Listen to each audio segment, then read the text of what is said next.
Good evening students. हमने पिछली कक्षाओं में कल देखा था भूमि के कितने प्रकार होते हैं उनके उपयोग के आधार पर। आज हम ये देखेंगे, हमें बहुत अच्छे तरीके से मालूम है भूमि संसाधन जब सरकार जनता के लिए कोई कार्य करती है, सार्वजनिक हित के लिए कार्य करती है, जैसे कि रेल पटरी बिछाना है, यातायात के तमाम साधन, चाहे बस अड्डे बनाने हो, अस्पताल बनाने हो, दफ्तर खोलना हो, ऐसे कोई भी सार्वजनिक हित के कार्य सरकार के द्वारा किए जाते हैं। तो ये स्पष्ट है कि ये सारे कार्य बिना जमीन के तो नहीं हो सकते, बिना भूमि के तो नहीं हो सकते। तो ऐसे समय में सरकार क्या करती है, भूमि का अधिग्रहण करती है।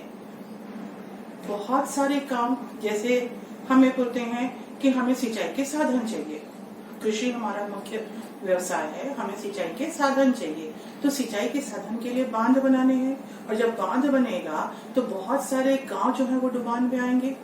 बहुत सारे जो गांव डूबेंगे वो रहने वाले लोग कहाँ जाएंगे, उनका घर है, उनकी खेती है, तो वो चीजें क्या होती है, सरकार उनको अधिग्रहित करती है, लेकिन साथ ही साथ उनको मुआवजा देती है।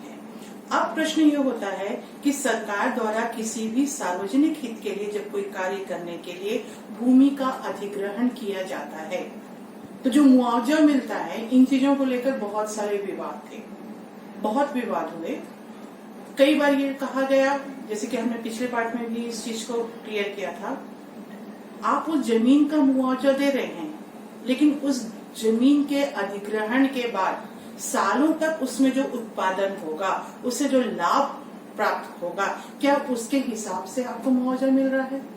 तो इन विवादों से निपटने के लिए सन 2013 में एक अधिनियम बनाया गया जिसे कहा गया भू अधिग्रहण नियम, और सरकार फिर इन नियमों के तहत, इस नियम के बनाए हुए कानूनों के तहत ही भूमि का अधिग्रहण करती है।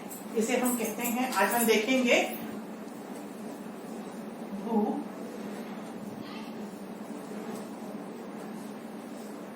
अधिग्रहण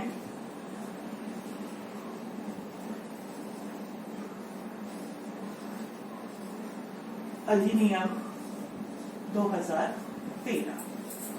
पहले समझ लीजिए भू अधिग्रहण नियम में ऐसी क्या चीजें थी।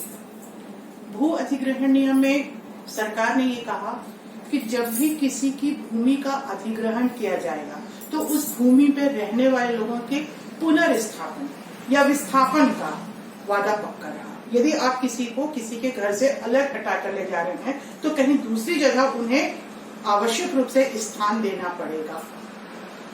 दूसरी बात, सार्वजनिक हित के लिए, चाहे किसी निजी भागीदारी में अगर भूमि का अधिग्रहण होता है, अगर भूमि किसानों से ली जाती है, तो ऐसी स्थिति में जितने भी प्रभावित लोग हैं, जो उस भूमि अधिग्रहण से प्रभावित हो रहे हैं, इन प्रभावित लोगों में कम से कम 80% जनता की सहमति आवश्यक होगी।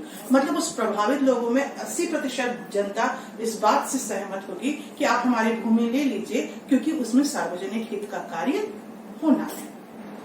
तीसरी सबसे बड़ी बात ये थी, कोई भी सिंचित भूमि जिसकी सिंचाई के द्वारा उत्पादन लिया जाता है, सिंचाई करके कृषि किया जाता है, जहां एक से अधिक फसलें ली जाती हैं, तो सिंचित और बहुफसलीय भूमि का अधिग्रहण विशेष परिस्थितियों में होगा।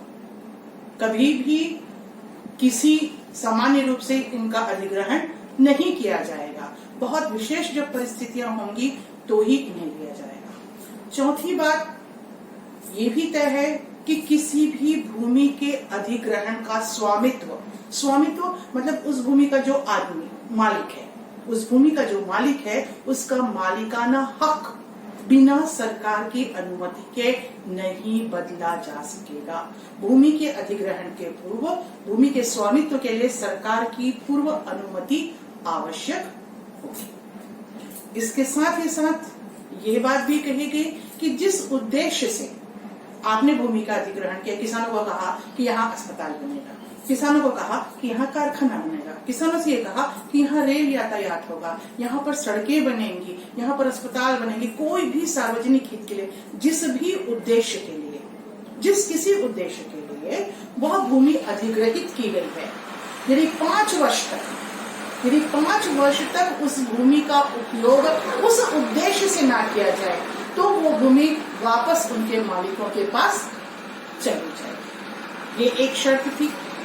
दूसरी बात, भूमि के अधिग्रहण के अधिनियम 2013 के अंतर्गत जब आप किसी की भूमि का अधिग्रहण करते हैं, जब आप किसी की भूमि को अधिग्रहित करते हैं तो सिर्फ भूस्वामी ही उसमें फायदेमंद नहीं, सिर्फ भूस्वामी का विस्थापन नहीं होगा, सिर्फ भूस्वामी ही वहां से नहीं हटेगा, वरन उसके अलावा भी उस भूमि से आजीविका पाने वाले, चाहे वो मजदूर हो, चाहे वो चरवाहा हो, उन सभी का विस्थापन माना जाए। किसी एक व्यक्ति का नहीं बल्कि बहुतों का विस्थापन माना जाए। इसके साथ एक शर्त और जुड़ी यहाँ पर कि जब भी जिस किसी उद्देश्य से भूमि का यदि अधिग्रहण किया जाता है तो जिस उद्देश्य के लिए इसका अधिग्रहण किया, क्या उसके उपयोग से किसी प्रकार का सामाजिक या किसी प्रकार का पर्यावरण पर क्या प्रभाव पड़ेगा, इसका अध्ययन अनिवार्य है। यदि आप कारखाना लगा रहे हैं तो क्या पर्यावरण पर उसका फर्क पड़ रहा है, ये आपको क्लियर करना है। क्या अगर आप दफ्तर बना रहे हैं, यदि आप अस्पताल बना रहे हैं तो वहाँ के रहने वाले लोग, वहाँ जितने लोग बस रहे हैं, उसका सामाजिक प्रभाव क्या पड़ेगा। भू अधिग्रहण के उपयोग के सामाजिक और पर्यावरणीय अध्ययन करना बहुत आवश्यक है। ये हमारे कुछ विशेष अधिनियम थे जिसके अंतर्गत ही भूमि का अधिग्रहण किया जा सकता था। इसके अलावा भूमि का अधिग्रहण संभव नहीं था। हमने यहाँ पर भूमि के अधिग्रहण के अलग अलग कारण देखे हैं। आइए और एक कारण देख लेते हैं हम।